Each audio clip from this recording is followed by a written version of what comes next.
Cristo e caridade, é o amor em ação.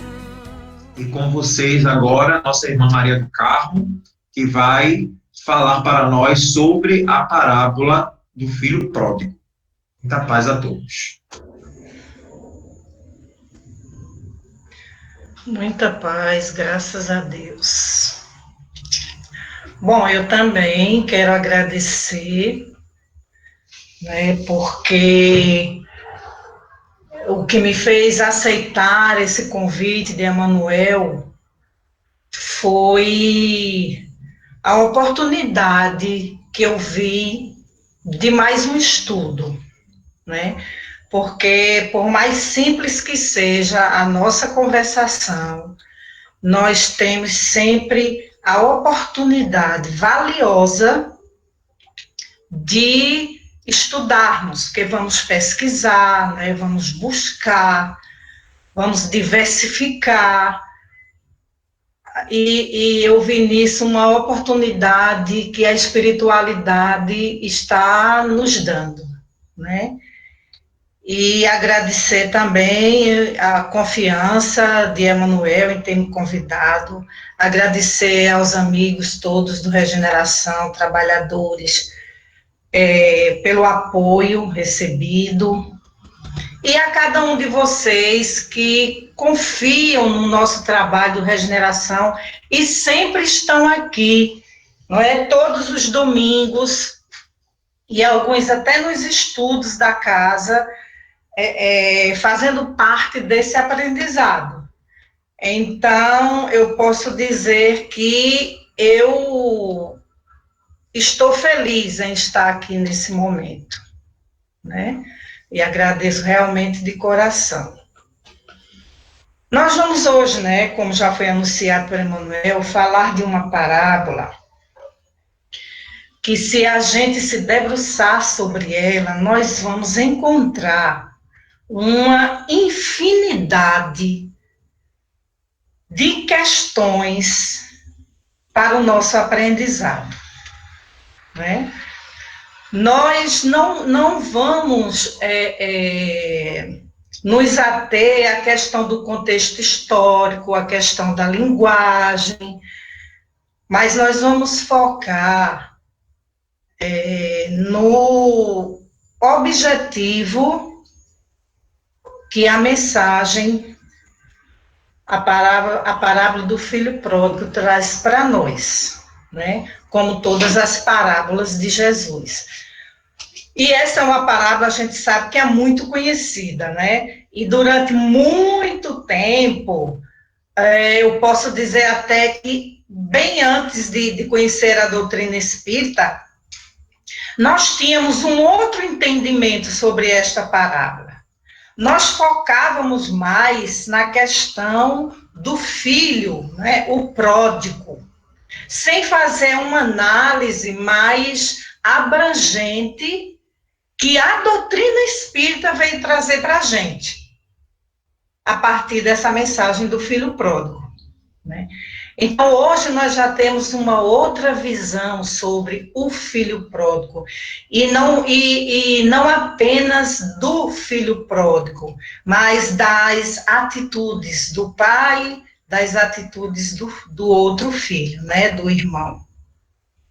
Então, nós estamos sempre nesse processo de aprendizagem que as parábolas vêm trazer para a gente. Eu escolhi ler a parábola através do livro Parábolas e Ensinos de Jesus, do Caibar Schutel. Eu acho que ele sintetizou bem a palavra, né, sem sair que está lá em Lucas, capítulo 15, versículo 11, 32. E ele começa assim: um homem tinha 2 filhos.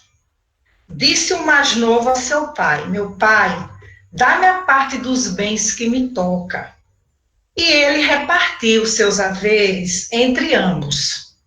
Poucos dias depois, o filho mais moço, ajuntando tudo que era seu, partiu para um país longínquo e lá dissipou todos os seus bens, vivendo dissolutamente. Depois de ter consumido tudo, sobreveio àquele país uma grande fome e ele começou a passar necessidades. Então, foi encostar-se a um dos cidadãos daquele país e este o mandou para seus campos a guardar porcos. Ali desejava ele fartar-se das alfarrobas que os porcos comiam, mas ninguém lhes dava. Caindo, porém, em si, disse: quantos jornaleiros de meu pai têm pão com fartura, e eu aqui morrendo de fome. Levantar-me-ei, irei a meu pai, e dir-lhe-ei: Pai, pequei contra o céu e contra ti. Já não sou digno de ser chamado de teu filho. Trata-me como um dos teus jornaleiros. E levantando-se, foi a seu pai. Estando ele ainda longe, seu pai viu e teve compaixão dele, e correndo o abraçou e o beijou. Pai, pequei contra o céu e diante de ti. Já não sou digno de ser chamado teu filho. O pai, porém, disse aos seus servos: trazei depressa a melhor roupa e vestilha, e pondo-lhe o anel no dedo e sandália nos pés. Trazei também um novilho cevado, matai-o, comamos e regozijemo-nos, porque este meu filho era morto e reviveu. Estava perdido e se achou. E começaram a regozijar-se. Ora, o seu filho mais velho estava no campo, e quando voltou e foi chegando à casa, ouviu a música e a dança. E chamando os criados, perguntou-lhes o que era aquilo. Um deles respondeu: chegou teu irmão e teu pai mandou matar o novilho cevado, porque o recuperou com saúde. Então, ele se indignou e não queria entrar. E sabendo disso, seu pai procurava conciliá-lo. Mas ele respondeu: há tantos anos que te sirvo, sem jamais transgredir uma ordem tua, e nunca me deste um cabrito para eu me regozijar com os meus amigos. Mas quando veio este teu filho, que gastou teus bens com meretrizes, tu mandaste matar o novilho mais gordo. Respondeu-lhe o pai: filho, tu sempre estás comigo, e tudo que é meu é teu. Entretanto, cumpria regozijarmos-nos e alegrarmos-nos, porque este teu irmão era morto e reviveu, estava perdido e se achou. E esta, assim, foi a parábola do filho pródigo, né? É interessante que nessa narrativa de Jesus, deixa eu só marcar alguma coisa aqui, meus amigos, que nessa narrativa de Jesus, ela vem nos dar, assim, uma visão, um parâmetro da nossa própria vida, né, mediante as atitudes desses personagens. Então, a gente vai, para cada personagem, entrar por uma perspectiva psicológica e também uma perspectiva moral, né, para que nós possamos compreender as atitudes, né, desses três personagens. Então, a gente começa pela atitude do pai, né? Um pai que não interpôs nenhuma questão, nenhuma restrição né, para atender às diferentes necessidades desses dois filhos, né?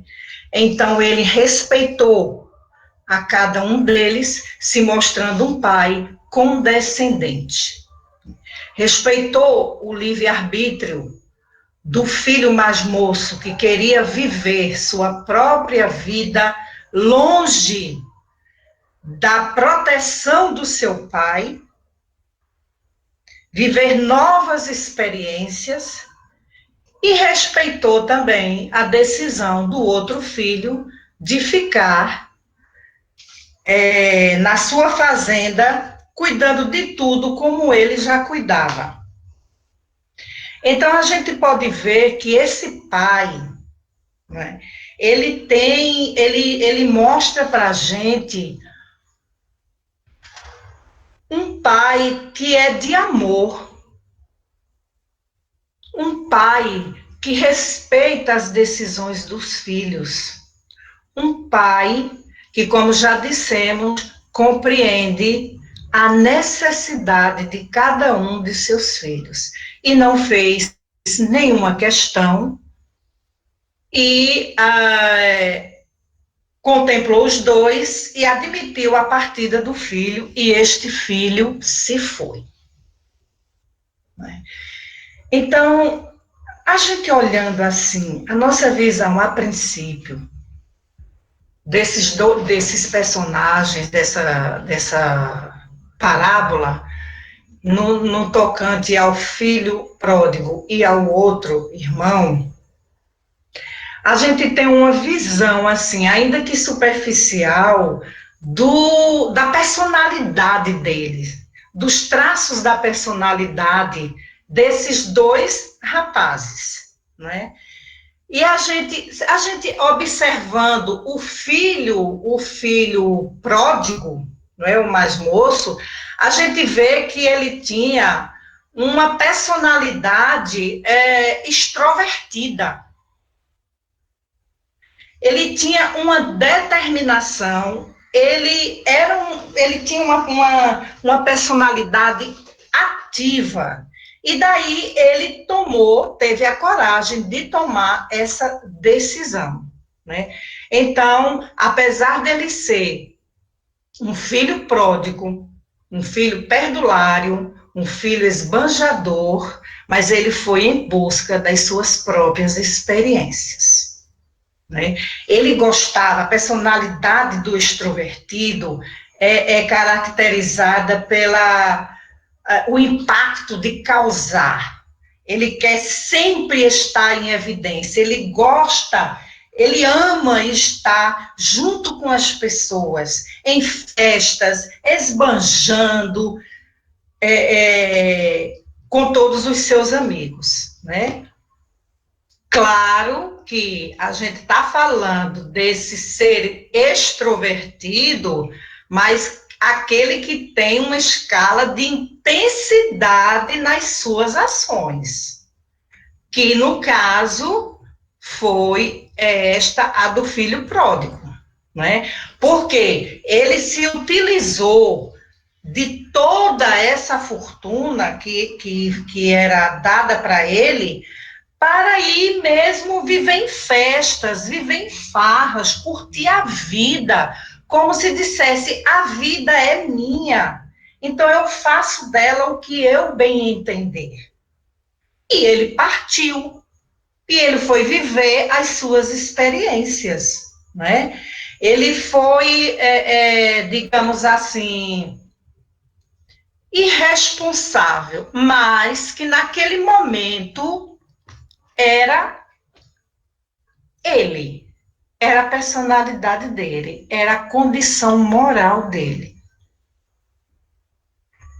Mas a gente também não pode deixar de ver, em hipótese nenhuma, também temos a visão do filho, do irmão, que era algo introvertido, podemos dizer assim, né?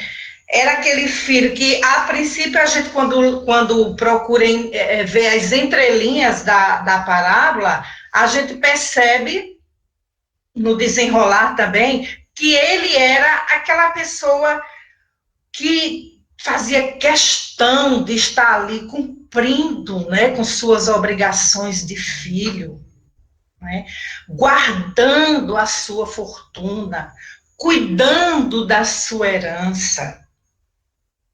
Esse era um traço da personalidade dele, do irmão mais velho, né? Porque o mais moço é que foi o filho pródigo. Então, assim, nas duas personalidades, a gente pode ver que eles viviam transitando assim nas suas ações no mundo interno e no mundo externo. Cada um no seu contexto, cada um com a sua intensidade, né? E assim, a narrativa se dá para mostrar para a gente, não é, que a nossa vivência, ela é pautada nas nossas escolhas, ela é pautada na visão que nós temos do mundo, na visão que nós temos da vida, na visão que nós temos da nossa condição de espírito reencarnados aqui no planeta Terra, né? Então, em algum momento, a gente se identifica com esses personagens. Em algum momento, a gente se identifica com esses personagens. Só que, além dessa perspectiva psicológica que cada um demonstrou, a gente pode ver também as questões morais que estão no fundo da vivência de cada um, né? Então, nós temos aí um filho, um filho egoísta, né? Cristalizado no seu egoísmo. É aquele filho que, pela sua superioridade, pelo seu orgulho, ele se separa dos demais, porque se julga perfeito. Daí a cobrança que ele fez ao pai. Pai, eu estou sempre contigo e nunca me deste um novilho para eu me alegrar com os meus amigos. Não é? E nós temos também a personalidade do filho do pródigo, que vem nos mostrar também a questão moral. Então, veja, há um desperdício a partir de uma irresponsabilidade do filho pródigo. Aquilo que o seu pai trabalhou tanto para juntar, para amealhar, para que ficasse com os dois, dando uma ótima condição de vida aos dois filhos, por suas questões emocionais, por suas questões como é que eu posso dizer? Deixa eu ver uma palavrinha aqui para dizer para vocês. De esbanjamento mesmo, de querer viver em evidência, de querer gastar, não é? De querer usufruir de tudo aquilo. Então, ele foi em busca, né? E a gente vê aí, como falamos agora, esse traço de uma personalidade que não se importa muito com o outro, também, de certa forma. Estamos falando dessa questão moral, né? Então, esse filho pródigo, Joana lembra bem uma coisa quando ela diz assim: tudo aquilo quanto violente, o equilíbrio, o estabelecido, constitui um escândalo. E a atitude desse filho também foi uma atitude de escândalo. Porque imagine o impacto que isso causou à época. né, entre os seus e entre aquela comunidade. Então, assim, a gente lembra de Jesus. Ainda é necessário o escândalo, mas ai daquele pelo qual venha o escândalo. Por que Jesus diria isso? Porque ele iria ser castigado? Não. Porque fatalmente, em algum momento, ele iria, como se diz, cair em si.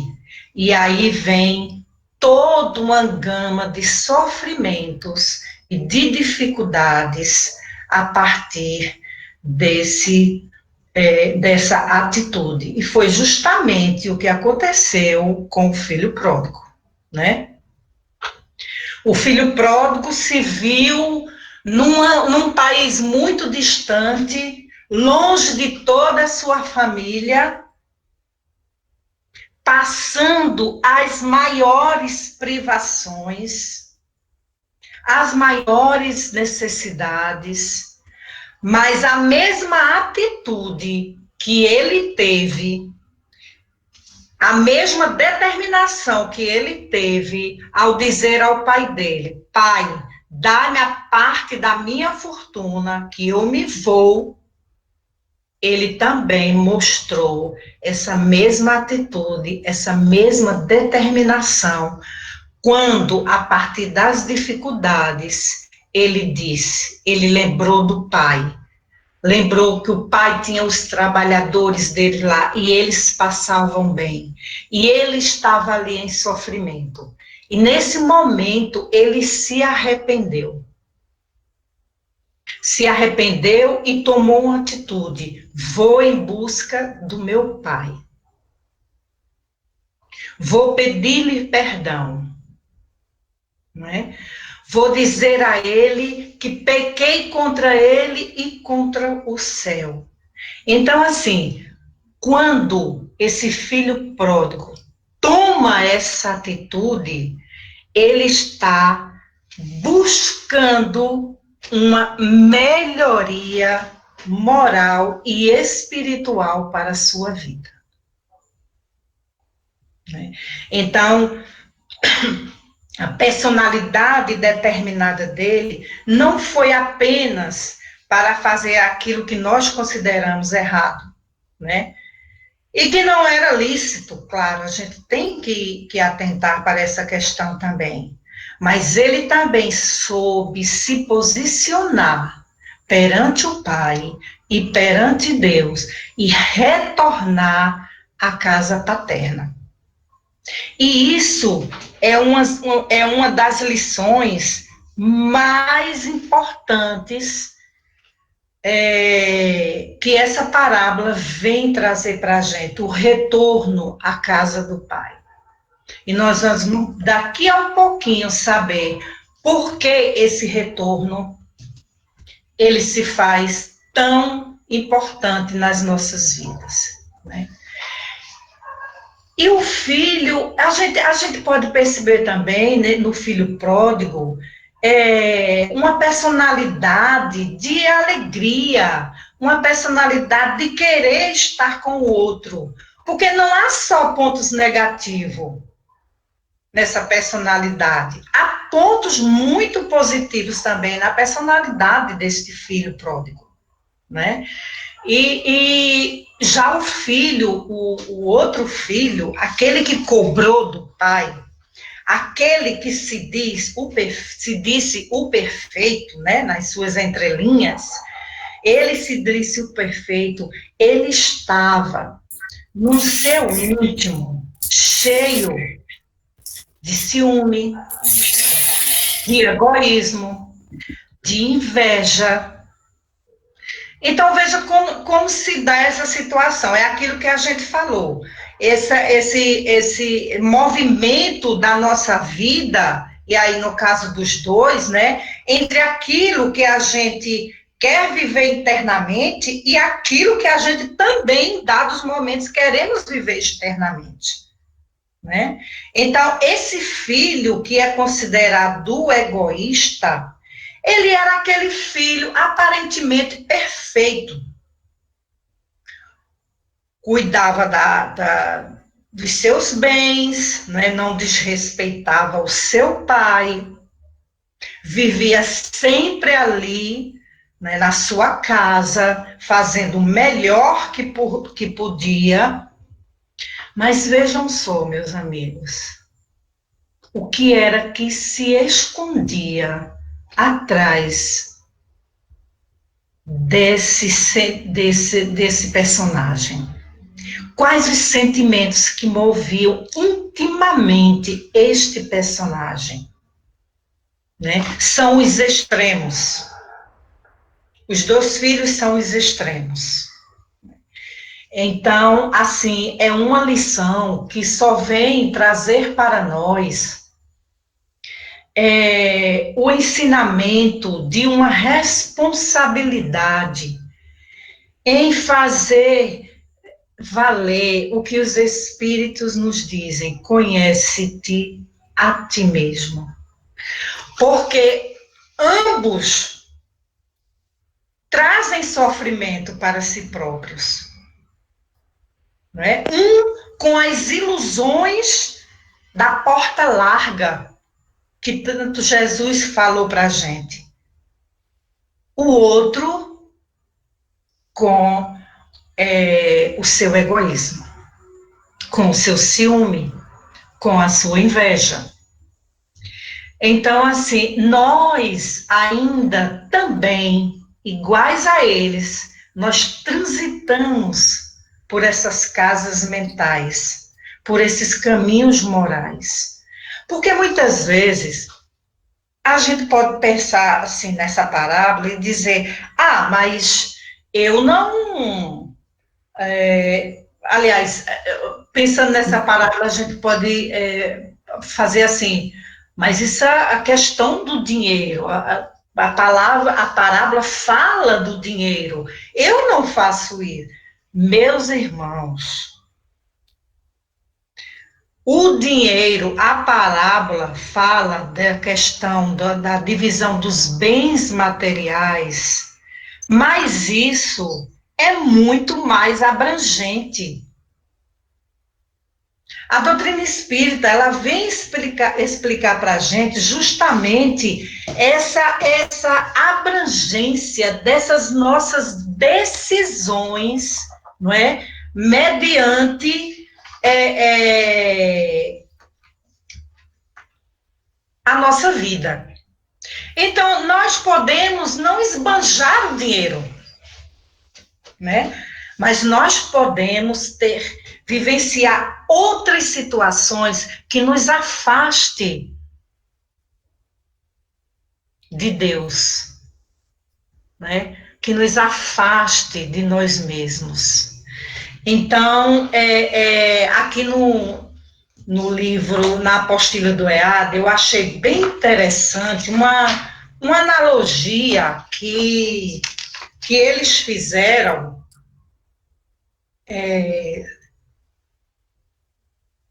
sobre alguns exemplos trazidos do próprio Evangelho. Então, vejam bem, ele diz assim: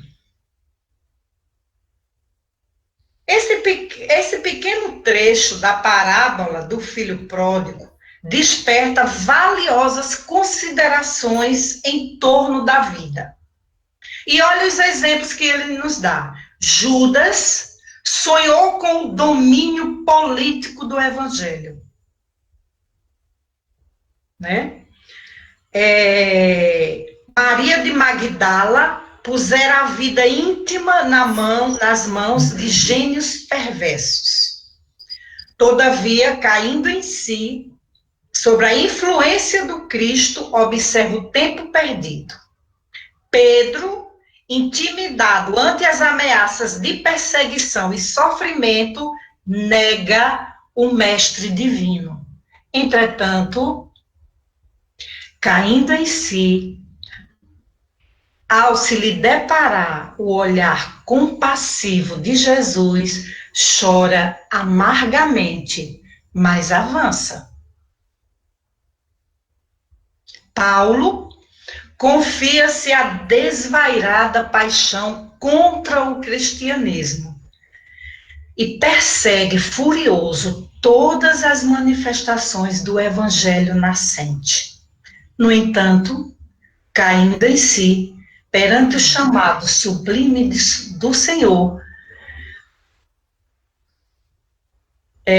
penitencia-se dos seus erros e converte-se num dos mais brilhantes colaboradores do triunfo cristão.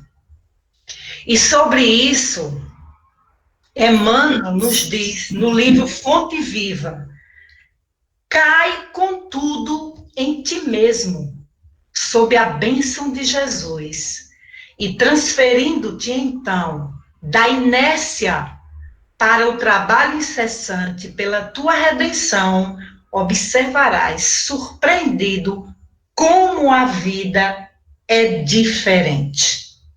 Então, em todos os tempos, meus amigos, nós vemos em toda parte os dissipadores de vários bens, de vários talentos. Necessariamente não tem que ser o dinheiro. Necessariamente não tem que ser o dinheiro. Mas quantos de nós desperdiçamos oportunidades? Né? Quantos de nós deixamos para depois a nossa evolução? Quantos de nós deixa para depois o estudo que pode nos encaminhar para algo mais valioso? Então, assim, a gente também dissipa os bens que nos são concedidos por Deus a cada encarnação, né? Então, estes filhos somos nós. Somos nós, a humanidade, permeados com o nosso orgulho, com o nosso egoísmo, mas também nós podemos ter determinação, podemos nos arrepender, podemos refletir sobre aquilo que está posto em nossas vidas e nós muitas vezes não enxergamos, nós deixamos para trás. Nós procrastinamos, né, que é a palavra da atualidade, que é deixar algo, ficar sempre adiando algo importante na nossa vida. Mas o que é algo importante na nossa vida, Maria do Carmo? Algo importante na nossa vida é a nossa evolução. São os valores espirituais que podem ainda estarem adormecidos em nós. Né? Então, é de suma importância que a gente não atente para a questão dos filhos pródigos e nos isentarmos, que também nós temos muito disso, sobre outro contexto, mas nós temos. Mas também, nós não temos só o de negativo. Nós não temos só o egoísmo cristalizado do irmão. Nós não temos somente o esbanjamento dos bens preciosos do filho pródigo. Nós também podemos ter a determinação, né? A personalidade ativa, a extroversão para as coisas essenciais na nossa vida, que é isso que o Cristo pede de nós, não é? Então, com toda essa questão da parábola do filho pródigo, nessa nossa relação com Deus, foi interessante a pesquisa e aí eu fiz assim, quando eu falo essa pesquisa, foi algo apenas com noções, né? Eu não entrei mais profundamente, até pelo tempo, que não dá aqui, que é de 45, 50 minutos, né? E quando a gente pensa nessa relação com Deus, a gente pensa uma coisa. Uma não, algumas. Fazendo essa comparação com a parábola, a gente pensa o seguinte, que mesmo o filho pródigo tendo o seu livre-arbítrio, e nós tendo também o nosso livre-arbítrio, esse livre-arbítrio, ele está dentro de uma relatividade. Por quê? Porque nós podemos fazer, não é, com a nossa ideia de liberdade, com o nosso pensamento ainda muitas vezes errôneo do que seja liberdade, nós temos as mesmas atitudes do filho pródigo. Usamos o nosso livre-arbítrio, tudo bem. Só que vai chegar um momento em que esse livre-arbítrio da gente vai ser relativo. Porque ele não vai poder alterar os desígnios de Deus. E neste caso, um dos desígnios de Deus é a nossa evolução. Então, eu posso escolher viver as minhas encarnações da maneira que eu bem aprouver, né? Sempre infringindo as leis divinas. Mas, fatalmente, chegará um momento que eu não vou mais poder fazer isso. E muitas vezes esse momento é de dor. É de dor, né? Então, a gente pode ver nessa nossa relação com Deus também essa relatividade do livre-arbítrio. Outra coisa que me chamou a atenção na minha leitura foi que o que aconteceu também com essa parábola é uma questão da lei de causa e efeito, né? Determinando o tempo todo que a gente precisa despertar. Onde foi a lei de causa e efeito em relação ao filho pródigo? Qual foi a causa de toda a situação que ele passou? E qual foi o efeito, se não foi o sofrimento e a dor? Né? Então, nessa nossa consciência adormecida ainda, nós precisamos levar em conta a veracidade das leis divinas. E uma delas é a lei de causa e efeito, ação e reação. Né? Então, assim, essa parábola ela vem trazer para a gente esses caminhos de reflexões para que nós possamos realmente refletir sobre as nossas ações perante tudo, perante todos, perante nós próprios, perante a vida e principalmente perante Deus, né? Mas se nós somos os filhos, ainda rebeldes, ainda esbanjadores da parábola, nós temos um pai de amor que faz germinar as plantas, né? Que eleva as ondas. Nós temos um pai de amor que Cáritas diz, ó beleza, ó perfeição, ou justiça, ou bondade, se referindo a ele. Então, a nossa relação com Deus é justamente nessa conexão de vivenciarmos as suas leis morais. Né?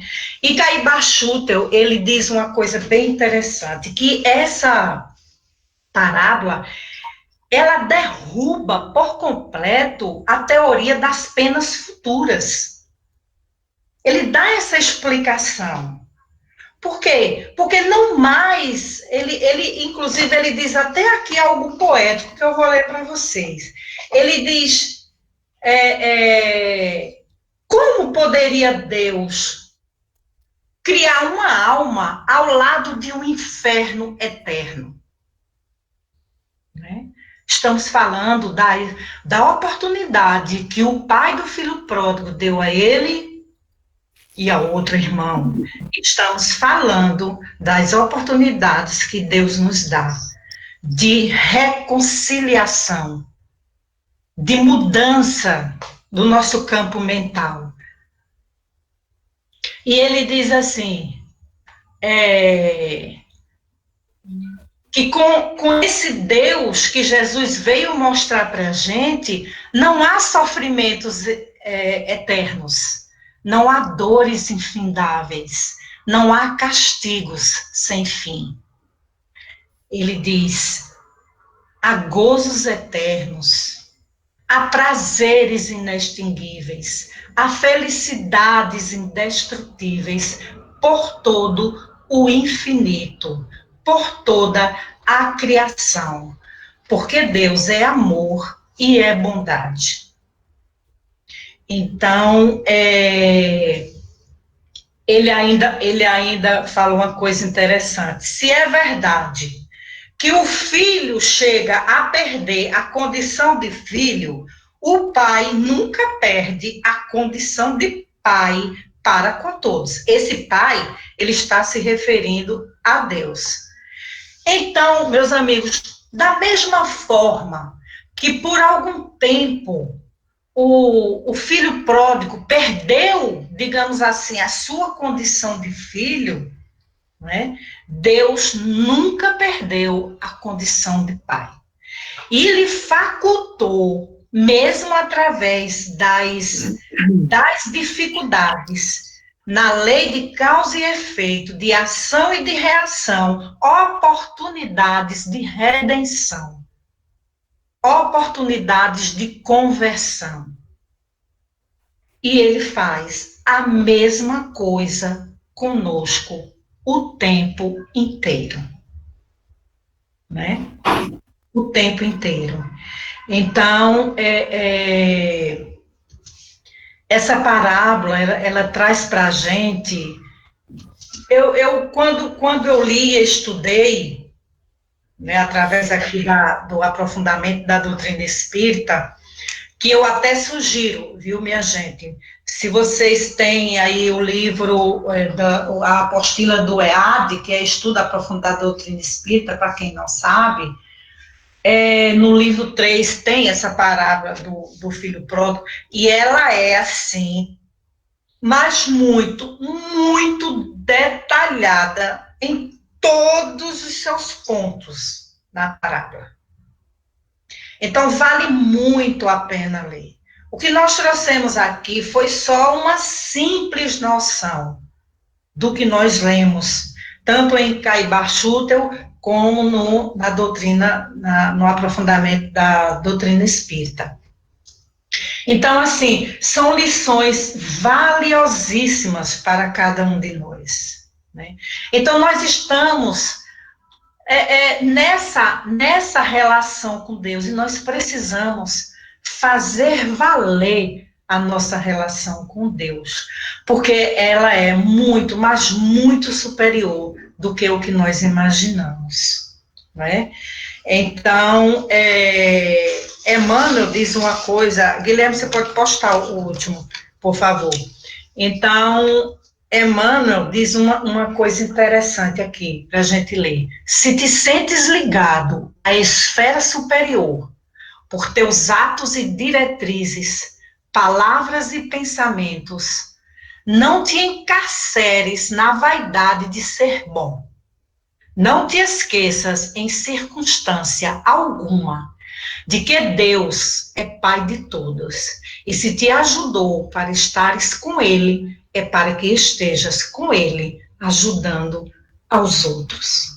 E em outro texto, para finalizar a nossa fala, Emmanuel também nos diz que o Cristo não estabelece linhas divisórias entre o templo e a oficina, e que toda a terra é seu altar de oração e seu campo de trabalho.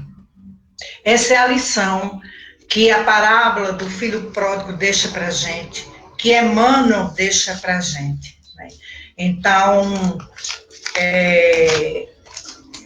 vale muito a pena a gente refletir sobre ela, buscar mais interpretações sobre ela, porque ela nos dá esse norte de que nós, muitas vezes, nós ainda estamos com a nossa consciência adormecida. E que nós precisamos vivenciar as leis morais, que são as leis divinas, que são as leis naturais. Quando nós passarmos a vivenciarmos todas essas leis na sua íntegra, nós seremos espíritos iluminados. Mas, por enquanto, nós podemos já conhecê-las e colocar, mesmo que seja o pouco que for, né? Mas colocá-las em ação na nossa vida. Então, que Jesus nos abençoe mais uma vez. Eu digo da minha alegria de estar aqui nesse aprendizado e só tenho a agradecer a cada um de vocês, a Deus e aos irmãos espirituais que estão sempre aqui ao nosso lado, né? Nos ajudando e nos orientando. Fiquem na paz todos. Grupo Espírita Regeneração.